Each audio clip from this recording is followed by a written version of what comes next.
नमस्कार, मैं शीतल शर्मा और 4 बजे की दमदार डिबेट के साथ मैं शीतल शर्मा। आप देख रहे हैं बात भारत की, जिसमें आज हम फिर से बात करेंगे जम्मू कश्मीर के चुनाव को लेकर। जम्मू कश्मीर के चुनाव बहुत जल्द होने वाले हैं, लेकिन उससे पहले जम्मू कश्मीर के अंदर राजनीतिक सरगर्मियां किस तरह से गरमाती हुई नजर आ रही हैं, वो आप सबके सामने है। जम्मू कश्मीर के अंदर इस वक्त पहले चरण की प्रक्रिया पूरी हो चुकी है और 18 सितंबर को पहले चरण के चुनाव होंगे। उसके बाद 25 सितंबर को दूसरे चरण के चुनाव होंगे और 1 अक्टूबर को तीसरे चरण के चुनाव होंगे। लेकिन उससे पहले बीजेपी के अंदर अंतर्कलह देखने को मिल रही है। बीजेपी के कई बड़े बड़े नेता अपनी पार्टी को छोड़कर इंडिपेंडेंट चुनाव लड़ने का फैसला कर रहे हैं, जो बीजेपी के लिए बहुत बड़ा सेटबैक और बहुत बड़ी चुनौती और चैलेंज है। लेकिन दूसरी तरफ नेशनल कॉन्फ्रेंस और कांग्रेस के बीच का जो गठबंधन है, क्या वो सही है?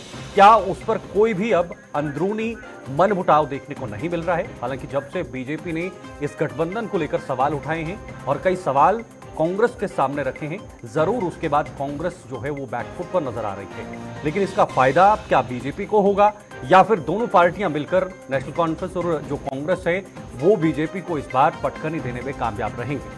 जरूर 2014 से पहले हमने देखा है कई बार नेशनल कॉन्फ्रेंस हो या कांग्रेस हो, वो गठबंधन में रही हैं और आपसी गठबंधन के साथ जम्मू कश्मीर के अंदर सरकारें भी बनाई हैं। लेकिन 2014 में एक बड़ा फेरबदल हुआ और प्रधानमंत्री मोदी की लहर जम्मू कश्मीर के अंदर दिखाई दी और जिसमें बीजेपी ने 25 सीटें जीतकर जम्मू कश्मीर को चौंका दिया और दूसरी सबसे बड़ी पार्टी बनी।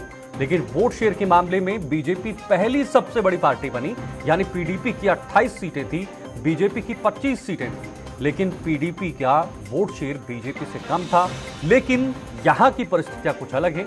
2024 में लोकसभा के चुनाव भी हुए हैं और लोकसभा चुनाव में बीजेपी के पास जम्मू की दोनों सीटें हैं, लेकिन कश्मीर में भी उथल पुथल देखने को मिली, जहां पर 2 पूर्व मुख्यमंत्रियों को सीट से या फिर कुर्सी से हाथ धोना पड़ा और वहां से वो सांसद चुनकर नहीं आए। अब देखना होगा कि विधानसभा चुनाव में आम लोगों के मुद्दे क्या होंगे, किन मुद्दों के साथ उतरा जाएगा।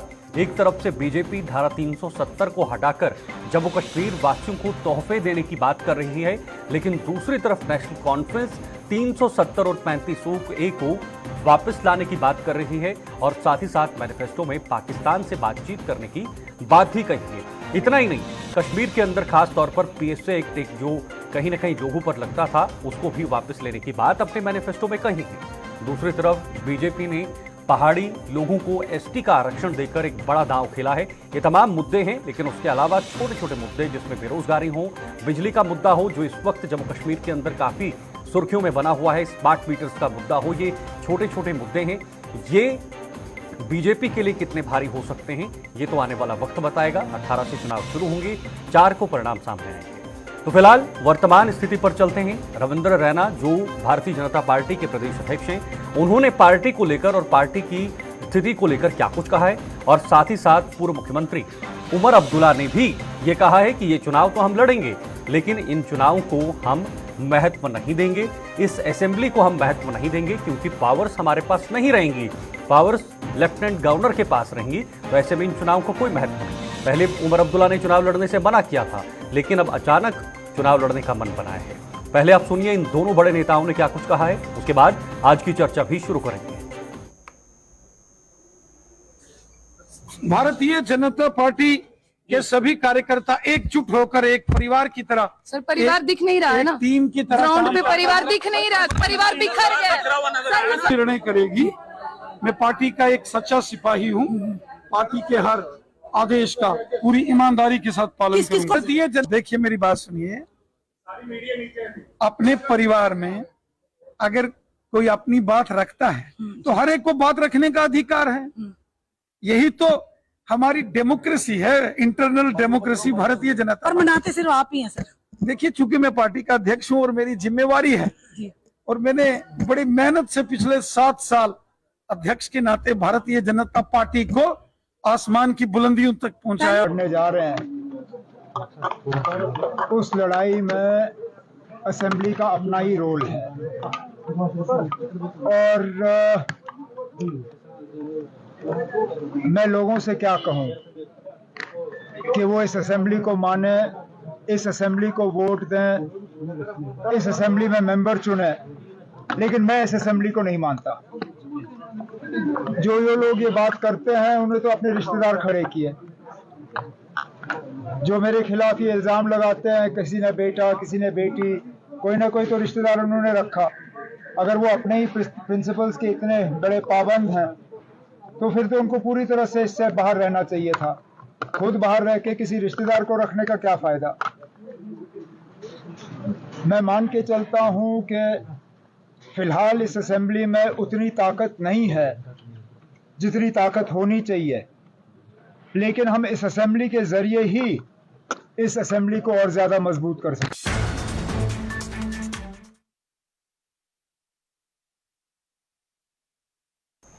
तो आपने सुना दोनों बड़े नेताओं ने क्या कुछ कहा। एक तरफ रविंद्र रैना ने अपनी पार्टी के अंतर्कलह को लेकर सफाई दी और पिछले 2 या 3 दिन से लगे हुए हैं। जब पहली लिस्ट बीजेपी की आई तब स्थिति खराब हुई थी और उसके बाद तनातनी बीच में जरूर बनी हुई है, लेकिन उस तनातनी को कैसे यहां पर कंट्रोल किया जा रहा है वो सबसे बड़ी बात है। दूसरी तरफ उमर अब्दुल्ला ने इनडायरेक्टली पीडीपी पर भी निशाना साधा है, पीपल डेमोक्रेटिक पार्टी पर भी निशाना साधते हुए कहा कि वो अपने प्रिंसिपल पर लड़ाई नहीं लड़ रहे हैं। किसी ने अपना बेटा उठाया है, किसी ने अपनी बेटी को इलेक्शन के मैदान में उतारा है, लेकिन कांग्रेस के साथ नेशनल कॉन्फ्रेंस का गठबंधन कितना कारगर साबित होगा ये सबसे बड़ा सवाल है।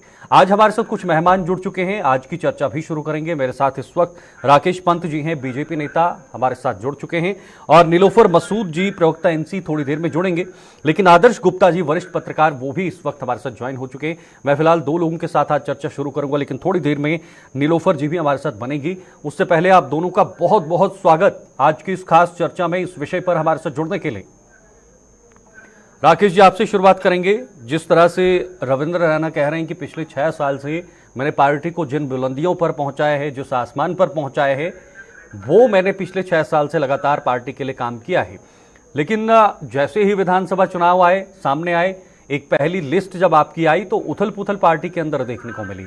क्या अब माना जा सकता है कि सब कुछ ठीक ठाक है पार्टी के अंदर, क्योंकि कई बड़े नेता आपके जो है वो छोड़कर जा रहे हैं? पार्टी के बाहर दोनों जगह पर ठीक है, और यहां तक भारतीय जनता पार्टी का सवाल है। भारतीय जनता पार्टी अब की बार 50 पार और यहां पर सरकार बनाने जा रही है, इसमें कोई दो राय नहीं हो सकती। दूसरा, अध्यक्ष जी ने ये कहा कि उन्होंने पिछले 6 साल जो है वो कड़ी मेहनत से इस भारतीय जनता पार्टी को सींचा है, इसमें कोई दो राय नहीं है। क्योंकि संसदीय चुनाव में आपने देखा कि जम्मू संभाग की दोनों सीटें जो इसमें बीजेपी ने जीती। कश्मीर में भी हम वहां पर अपने जो लाइक माइंडेड लोग थे, जो भारतीय संविधान है उसके अंतर्गत जो लोग आते हैं, जो भारतीय संविधान को मानते हैं, देश की मुख्य धारा में, हमने उनके साथ काम किया। और विधानसभा में भी यही होगा कि हम लोग 70 से 80 सीटों पर चुनाव लड़ रहे हैं, और ये आगे जाकर आप जैसे जैसे यहाँ पर चुनाव तेज होते जाएंगे आपको पता चलता जाएगा कि हर एक कर्मठ कार्यकर्ता जो भारतीय जनता पार्टी का है, जो सिर्फ अपनी बात रखना चाहता था, वो सारे भी जो है वो भारतीय जनता पार्टी के प्रत्याशियों को जिताने के लिए काम करेंगे और यहाँ पर सरकार बनाएंगे। राकेश पंत जी, आपने 50 पार की बात की, 50 तो ठीक है, लेकिन 45 या 44 जो जितनी जम्मू के अंदर सीटें हैं वो आप जीतेंगे, 43 सीटें, लेकिन 5 या 6, 7 सीटें वो आप कहां से लाएंगे? कश्मीर से आप जीत पाएंगे? आपको उम्मीदें हैं? नहीं, क्यों नहीं जीत पाएंगे, बिल्कुल उम्मीदें हैं। और कश्मीर से जहां तक ये 370 जाने के बाद पहला चुनाव है बिना डर के।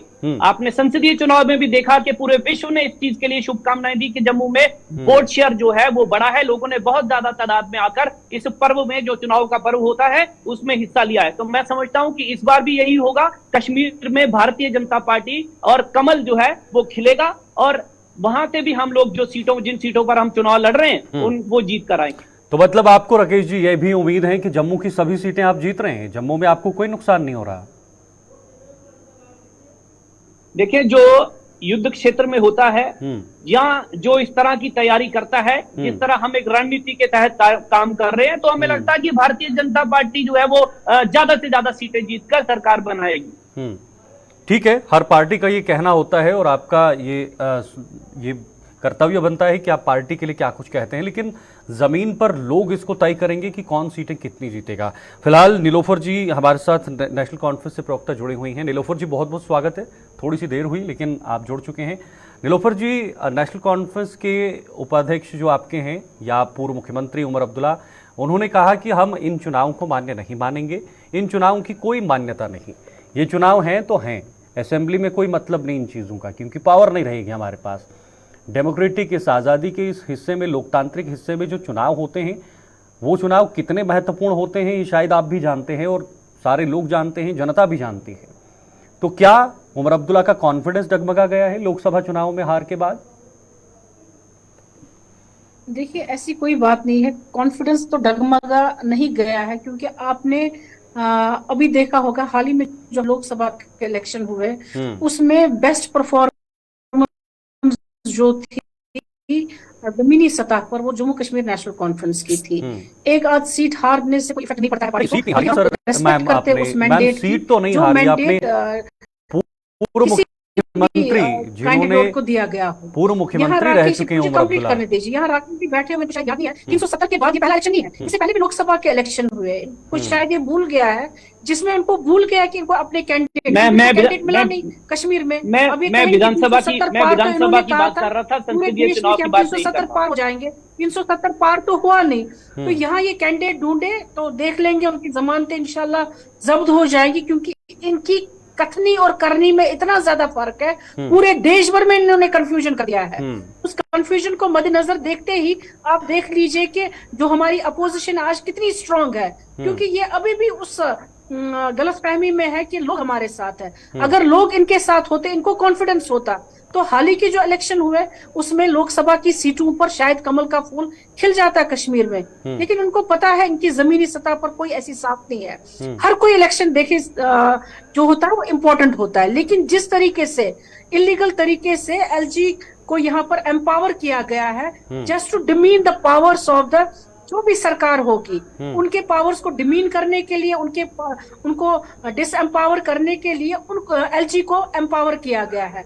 तो उस शक्ल में जो ये आज के इलेक्शन है उसमें कोई शक नहीं है कि लोगों की वाबस्तगी, लोगों की उम्मीदें जो है वो जम्मू कश्मीर नेशनल कॉन्फ्रेंस के साथ है, और वो मुझे पूरा श्योर है कि जो आने वाला वक्त है उसमें हमारी ही सरकार होगी, और जो भी लोगों की मुश्किलात है जो बीजेपी ने यहाँ 10 सालों में खड़ा किए हुए हैं, हम कोशिश करेंगे हर एक मुश्किल को हल करने की। उसमें हमें कितना भी सैक्रिफाइस करना पड़े, क्या है आपके पास, क्या एजेंडाज हैं कोशिश करनी पड़े इन विधानसभा चुनाव को लड़ने के लिए? हालांकि मैनिफेस्टो तो आपने लेकर आए हैं, लेकिन क्या वो मैनिफेस्टो में जो बड़ी चीजें हैं, मुख्य चीजें हैं, उसमें लगातार बीजेपी कह रही है कि गुमराह करने की कोशिश की जा रही है आम लोगों को, 370 के नाम पे, पाकिस्तान से बातचीत के नाम पे। ये कैसे आप कर पाएंगे? ये पहले आप समझाइए ना, ये पहले कीनोट हैं आपके इस मैनिफेस्टो में। देखिए, रेस्टोरेशन ऑफ स्टेटहुड, माननीय हमारे मुख्य ये प्रधानमंत्री जो है उन्होंने कहा है कि इलेक्शन के बाद रिस्टोर कर देंगे, नहीं करते हैं तो हम मजबूर हो जाएंगे। जिस तरीके से सुप्रीम कोर्ट ने डंडा देकर यहाँ पर इलेक्शन करवाया, तो उसी सुप्रीम कोर्ट के पास, माननीय सुप्रीम कोर्ट के पास हम जाएंगे, ऑनरेबल। लेकिन उसी सुप्रीम कोर्ट का जो ऑर्डर है वो आप मान नहीं रहे हैं। धारा 370 को लेकर सुप्रीम कोर्ट का वर्डिक्ट है ना, सुप्रीम कोर्ट में बातचीत हो गई है, तो फिर उसके बाद भी आपने, उसके बाद भी मैनिफेस्टो में आपने धारा 370 की बात जोड़ी है, तो आप सुप्रीम कोर्ट को नहीं मान रहे हैं, नहीं ना मान रहे हैं आप? देखिए, हमारा हक है, जमहूरी हक है हमारा कि डिसेंड करना किसी भी चीज से, जो चीज हमारे स्किन को रिलेटेड है, हमारे सेंटिमेंट को रिलेटेड है, अगर वो हम आइन को, अपने ही देश को मांग रहे हैं, वो कोई गलत चीज नहीं है। 370 की जदोजहद जो है वो पॉलिटिकली जारी रहेगी, और हमें उम्मीद है जिस आइन ने हमें वो 370 दिया था वही आइन हमें वापस 370 दे देगा। हम उसके लिए जो पॉलिटिकल जदोजहद है वो हम बरकरार रखेंगे, और तब तक बरकरार रखेंगे जब तक सत्ता में बैठे हुए लोगों को यह एहसास नहीं होगा कि जो उन्होंने 5 अगस्त 2019 को किया वो जम्मू कश्मीर के लोगों के साथ बिल्कुल गलत किया। तो क्या आम लोगों के सेंटिमेंट्स भी यही हैं? वो भी चाहते हैं कि 370 वापस लग जाए, क्योंकि बदलाव की बात हो रही है। वो तो आंकड़े दिखाता है, लोगों को विकास चाहिए। पहले ही बीजेपी मुंह छुपाकर बैठी, नीलोफर जी, लोगों को विकास चाहिए। बीजेपी मुंह छुपाकर बैठी पिछले इलेक्शन में जी, और इस बार आप खुद देखेंगे जमीनी सतह पर बीजेपी की क्या पोजीशन रहेगी। जम्मू कश्मीर नेशनल कॉन्फ्रेंस ने बहुत अच्छा किया इलेक्शंस में, ये यही वजह है क्योंकि वो जमीनी सतह पर लोगों के साथ जुड़ी रही, यहाँ के हक के लिए वो बात करती है, 370 के लिए वो बात करती है, स्टेटहुड और आम इश्यू जो हमारे हैं, जो कमर तोड़ी हुई है, चाहे एग्रीकल्चर की, ट्रांसपोर्ट की, हॉर्टिकल्चर की, हर एक सेक्टर की, एजुकेशन सेक्टर की, हेल्थ सेक्टर की, वो हर कोई सेक्टर इस वक्त बीमार है, और जरूरत ये वक्त की है कि उन्होंने हर किसी का दौर देखा, चाहे वो पीडीपी का था, चाहे वो बीजेपी का था, चाहे है। वो कोई भी सरकार यहाँ पर रही, तो हर किसी दौर में उन्होंने देखा, ठीक वो आज है, डिफरेंशिएट कर ओके, सकते हैं। ठीक और है उनको नीलम आज ये एहसास जी। है, जम्मू कश्मीर नेशनल कॉन्फ्रेंस जो है कांग्रेस को साथ चलाकर ये इकट्ठे एक हुकूमत हमें ऐसी दे सकते हैं जहां एक आम शहरी को राहत मिले। ठीक है, ओके, ये आने वाला वक्त बताएगा, लेकिन फिलहाल आदर्श जी भी हमारे साथ बने हुए हैं। आदर्श जी, जिस तरह से आपने सुना, नीलोफर जी ने कहा कि हमारा मुद्दा 370 का रहेगा ही रहेगा जब तक हम सत्ता में रहेंगे, जब तक हम इधर रहेंगे, लेकिन ये भी सुप्रीम कोर्ट का ही एक वर्डिक्ट था, सुप्रीम कोर्ट ने इस पर साफ कर दिया है, अब इस पे बात नहीं उठनी चाहिए। दूसरी तरफ सुप्रीम कोर्ट ने चुनाव करवाए, उसको लेकर नेशनल कॉन्फ्रेंस कह रही है कि हम सुप्रीम कोर्ट फिर से चले जाएंगे। अरे भाई, सुप्रीम कोर्ट का ही तो ऑर्डर है, अब सुप्रीम कोर्ट ने ये मान लिया है कि केंद्र सरकार ने जो फैसला लिया है वो मान्य है। वापस लौटता हूं नीलोफर जी। जितल जी, आप सही कह रहे हैं, बिल्कुल बिल्कुल बिल्कुल आप सही कह रहे हैं। मैं इससे पहले मैं आपको जो 2 क्लिप्स आपने दिखाए हैं रविंदर रैना और उमर अब्दुल्ला के, उसके बारे में थोड़ा सा बात करना चाहता हूँ। रविंदर रैना ने कहा कि मैं चुनाव नहीं लड़ना चाहता, पहले उसने एक सोशल मीडिया पे एक सोचा छोड़ दिया, और आज उन्होंने कहा कि पार्टी मुझे कहीं भी कहेगी मैं खड़ा हूँ, मेरा कुछ नहीं, मेरा सारा परिवार है। और आपने सुना भी है किस तरह से रिपोर्टर पूछ रहे कि आपका बिखर गया परिवार, बिखरा हुआ परिवार है। तो रविंदर रैना जो है वो कुछ ना कुछ तमाशा करने में तो आपको पता है वो माहिर है, ठीक है, और पार्टी को बुलंदियों तक पहुंचाया है, पार्टियों को तो बुलंदी तक पहुंचाया है, लेकिन पार्टी की नींव को I object. पार्टी की नींव को उन्होंने I object the words he is using. I object the words he is using. Rakesh ji, मैं आपको नहीं, टाइम दे दूंगा। तमाशा नहीं कर रहे हैं। राकेश जी, मैं आपको टाइम दे दूंगा। आप ओके, बोलिए बोलिए आदर्श जी। तो यहाँ तक हमें पता चला है कि रविंदर रैना की पूरी कोशिश है जम्मू बहू से इलेक्शन लड़ने की, और वहां से वो कोशिश कर रहे हैं जम्मू बहू से उनको इलेक्शन में टिकट मिली जाए। लेकिन देखो आने वाले दिनों में क्या होता है, इसका क्या नहीं होता। तो दूसरी बात आपने उमर अब्दुल्ला की कही, तो उन्होंने कहा कि इस असेंबली में हमारे लिए कुछ भी नहीं है। लेकिन मैं एक बात बड़ा साफ क्लियर कर दूं कि डॉक्टर फारूक अब्दुल्ला में एक बहुत बड़ी क्वालिटी है, और उन्होंने पीछे स्टेटमेंट भी दी है कि हमें केंद्र के साथ मिलके, जो भी सरकार आए, कि केंद्र के साथ मिलके चलना है। फिर दिल्ली वाले हालात नहीं होंगे कि अगर पावर कम है तो एलजी की और जो चीफ मिनिस्टर की दिल्ली में लगती है, वो जम्मू कश्मीर में ऐसे हालात बनने वाले नहीं है। अगर उसमें मैं कहता हूँ अगर नेशनल कॉन्फ्रेंस कांग्रेस की हुकूमत आती है, क्योंकि नेशनल कॉन्फ्रेंस के जो प्रमुख है डॉक्टर फारूक अब्दुल्ला, उनको पता है बीजेपी के साथ किस तरह से बात कर रही है, वक्त के हिसाब से बदल जाते हैं, वो पावर का इस्तेमाल करते हैं। बाकी अगर राज्य का दर्जा की बात दी है तो कल को राज्य का दर्जा इनको मिल जाता है, स्टेटहुड मिलती है। स्टेटहुड तो की बात हुई है, होम मिनिस्टर ने on the floor of parliament में भी कहा है कि स्टेटहुड हमने देनी है। स्टेटहुड मिलेगी तो इनकी पावर जो है वापस आ जाएगी, वो तो एलजी के पास रहेंगे नहीं, वो तो यहाँ पे गवर्नर आ जाएंगे। तो इस तरह से ये सब चीजें जो इस वक्त दिखाने वाली है। हाँ, इलेक्शन ना लड़ना इनकी गलती थी, इन्होंने उनको देख लिया अच्छी तरह से, पंचायत राज में भी देख लिया, पंचायत इलेक्शन में भी देख लिया, डीडीसी इलेक्शन में भी इन्होंने देखा। इसलिए इलेक्शन लड़ना इनके लिए जरूरी है। अब महबूबा मुफ्ती की पोजीशन ये है पीडीपी की, ठीक है, उन्होंने कहा खुद तो नहीं लड़ रही, अपने बच्चों को खड़ा कर, बेटी को खड़ा कर दी, भाई को किसी ने खड़ा कर दिया, क्योंकि महबूबा मुफ्ती हाल ही में इलेक्शन हार गई है पार्लियामेंट के चुनाव में। उसकी पार्टी, हाँ, उमर अब्दुल्ला भी हारे गए, इसमें कोई शक नहीं, लेकिन उसकी पार्लियामेंट ने, उसकी पार्टी ने जो है वहां पे अच्छा परफॉर्मेंस किया है, बाकी सीटों में अच्छा परफॉर्मेंस किया है। लेकिन पीडीपी की सभी जगह हालत खराब होने की वजह से महबूबा मुफ्ती ये चांस नहीं लेना चाहती कि उसके ऊपर फिर एक बार हार का ठप्पा लग जाए, और आने वाले दिनों में उसके लिए मुश्किलातें और भी बढ़ जाए। आदर्श जी, जो बीजेपी के साथ गठबंधन हुआ था 2014 में जब सरकार बनाई गई थी, क्या पीडीपी के लिए वो भारी पड़ रहा है इस समय में? लोगों में एक्सेप्टेंस कम हो गई है? ये दोनों के लिए भारी पड़ रहा है। आज जो मर्जी कहे भारतीय जनता पार्टी, चाहे कहेगी कि हमारी मजबूरी थी, पोस्ट इलेक्शन का हमारा समझौता था, कुछ भी कहे, लेकिन दोनों के लिए ये भारी पड़ा है, इसमें कोई शक नहीं। आज भी अगर पीडीपी के ऊपर उंगली उठाई जाती है, उससे 2 उंगलियां भारतीय जनता पार्टी पे उठाई जाती है।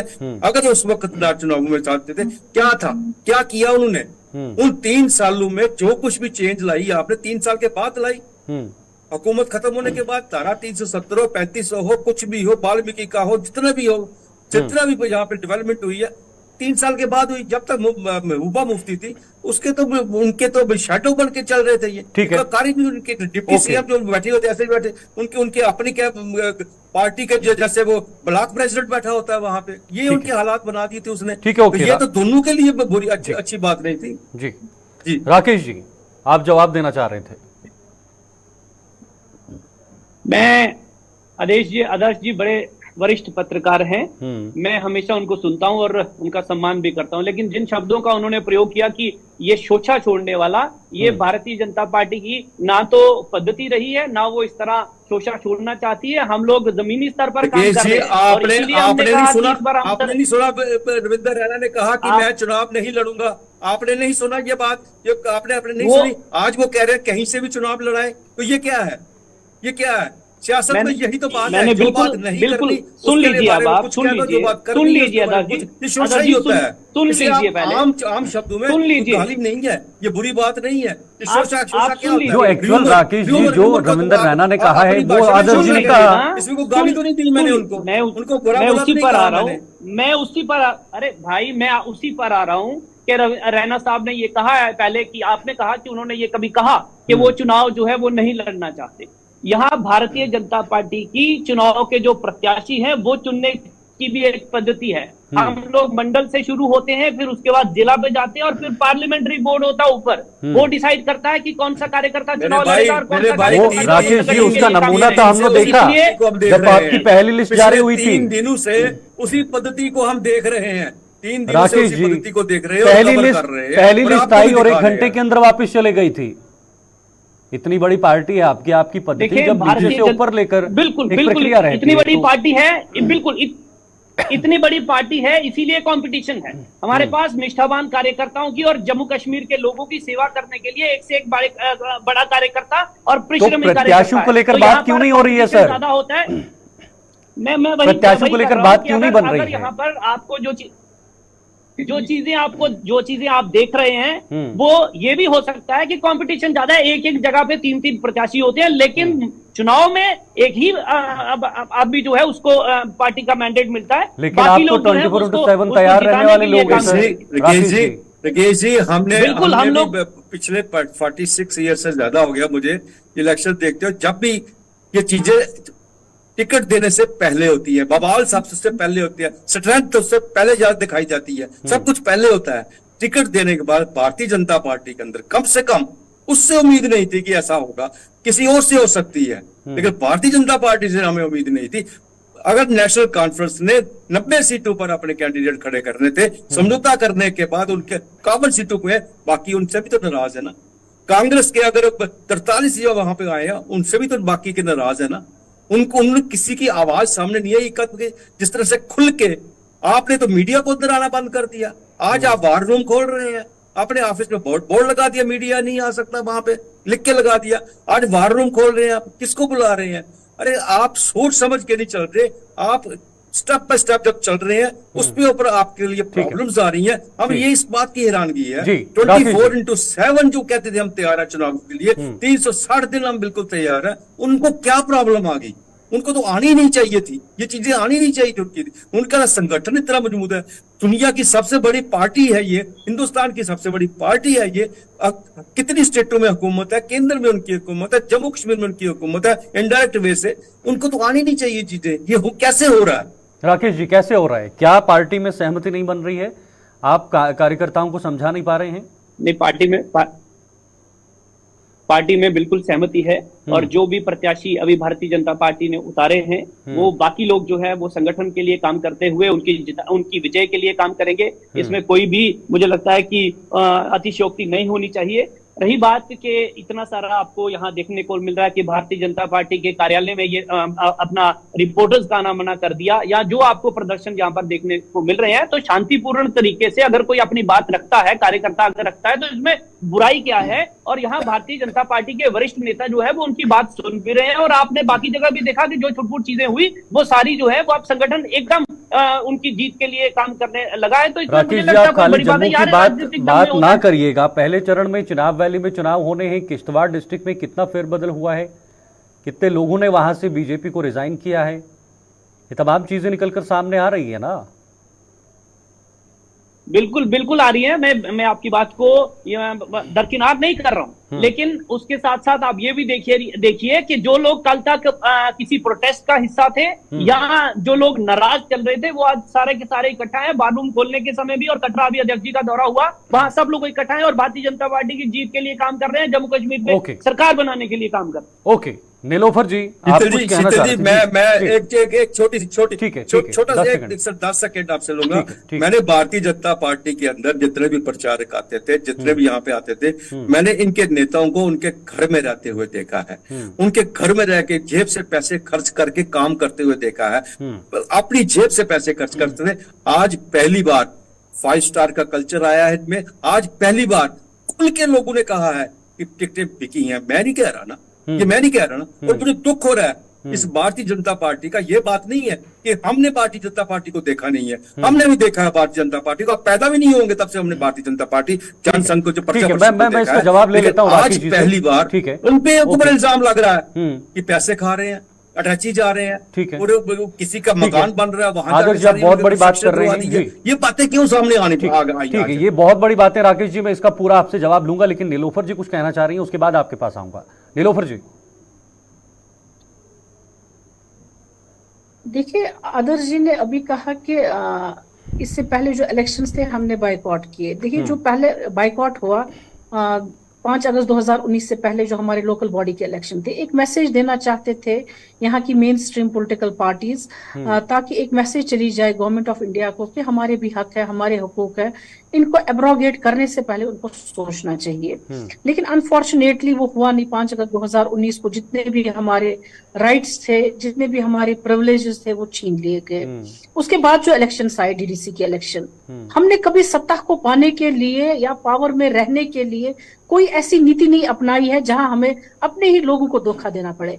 आपको मालूम होना चाहिए कि जब डीडीसी के इलेक्शन हुए तो मतलब मुझे बताइए 370 का मुद्दा क्या है, पाकिस्तान से बातचीत का मुद्दा क्या है? उन्होंने अपनी वो सीटें सब कॉन्स्टिट्यूंसी जो है उन पर दूसरे पार्टी, जब आप इस तरह की बात कर रहे हैं तो फिर आपके मैनिफेस्टो में सबसे टॉप पे 370 का मुद्दा है, आपके मैनिफेस्टो में पाकिस्तान से बातचीत का मुद्दा है, पीएसए का मुद्दा है, तो लोगों से जुड़े बिल्कुल सही कह रहे हैं। 70 मैंने इससे पहले भी कहा, पॉलिटिकल जद्दोजहद जो हमारी है ये तब तक जारी रहेगी जब तक हमारे प्रिविलेजेस, जब तक हमारा स्टेटहुड, जब तक हमारा हर कोई चीज हमें रेस्टोर न किया जाए। ठीक है, ओके, समय थोड़ा कम है, पाबंदी है जी। भी मैनिफेस्टो में चीजें हैं। मैंने ये नहीं कहा कि जिस तरीके से आप अभी कह रहे थे कि हम सुप्रीम कोर्ट का ये मान नहीं रख रहे, उन्होंने ऑर्डर दिया है। देखिए, वो एक लीगल लड़ाई है, लेकिन हमें हक है with in the 4 corners of constitution of India कि हम अपने हकूक के लिए लड़े। जिस तरीके से नॉर्थ ईस्टर्न स्टेट का 371 है,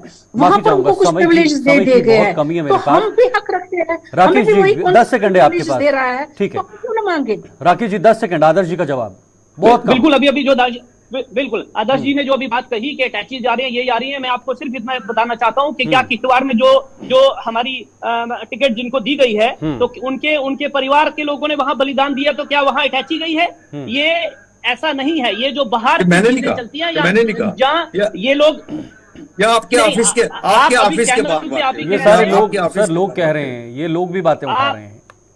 किस कह रहे, दिखाइए कहाँ कह रहे हैं, किसने आकर चैनल पे ये वाइट दिया कि टिकट जो है मैं क्लिपिंग भेज देता हूं आपको, मेरे पास रिकॉर्डिंग है, मैं बेचना खरीदना ये नेशनल कॉन्फ्रेंस और कांग्रेस की नेशनल कॉन्फ्रेंस और कांग्रेस की प्रवृत्ति है जी। और मुझे लगता है कि गुप्ता साहब जब भी डिस्कशन में आते हैं, इन दोनों ऑफिस का चक्कर लगा के आते हैं। वो यहाँ ये संस्कृति नहीं है, ये टिकट पैसे से ली जाए। एक कर्मठ कार्यकर्ता को टिकट जो है वो दी जाती है, ओके। तो इसलिए ऐसा कुछ नहीं है। बाकी हम लोग भारतीय जनता पार्टी की जीत के लिए काम कर रहे हैं। सेकंड मेरे पास है तो मैं नीलोफर जो की जवाब दूंगा इनको, इनकी बात का भी। मैं सिर्फ यही कहता हूं कि नेशनल कॉन्फ्रेंस की मजबूरी है 370-35 है, पाकिस्तान सब कुछ मजबूरी है। ठीक है, ओके। कांग्रेस की क्या मजबूरी है? आज ठीक है, बहुत बहुत शुक्रिया। नहीं है समय, नीलोफर जी माफी चाहूंगा, बहुत बहुत माफी चाहूंगा। पहाड़ियों का नाम चेंज कर दिया, मजबूरी मत आप कहिए, कांग्रेस इनके साथ चलेगी। आज पूछना था। चलिए, बहुत बहुत शुक्रिया आप सभी का हमारे साथ जुड़ने के लिए। समय की पाबंदी है, समय ज्यादा नहीं दे पाऊंगा, लेकिन नीलोफर जी अब अगली डिबेट होगी तो जरूर इस बात को पूरा करेंगे। बहुत बहुत शुक्रिया आपका तीनों का हमारे साथ आज के इस खास चर्चा में जुड़ने के लिए। और राजनीतिक पार्टियां अपने अपने मुद्दे तो रख रही हैं, लेकिन असल मुद्दे जमीन पर क्या हैं वो सबसे बड़ा सवाल है। 4 को जब तस्वीर साफ होगी, नई सत्ता, नई सरकार जब सामने निकल कर आएगी, उसके बाद क्या बदलाव होंगे ये देखना है। बहुत बहुत अभी के लिए फिलहाल इतना ही, दीजिए इजाजत, नमस्कार।